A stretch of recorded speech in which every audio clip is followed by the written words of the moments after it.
महाराष्ट्र दिनानिमित्त राज ठाकरे यांनी हुतात्म्यांना अभिवादन केले आहे। अमित ठाकरे, शालिनी ठाकरे यांनी सुद्धा या ठिकाणी अभिवादन केले। हुतात्मा चौक येथे जाऊन राज ठाकरे यांच्याकडून हुतात्म्यांना अभिवादन करण्यात आले। त्यांच्यासोबत भाजपाचे आशिष शेलारही उपस्थित होते।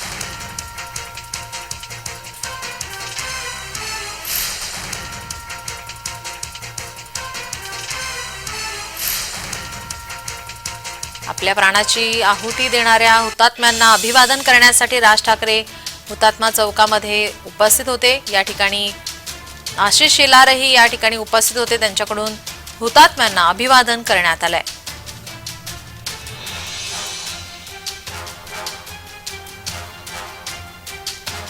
मनसे अध्यक्ष राज ठाकरे,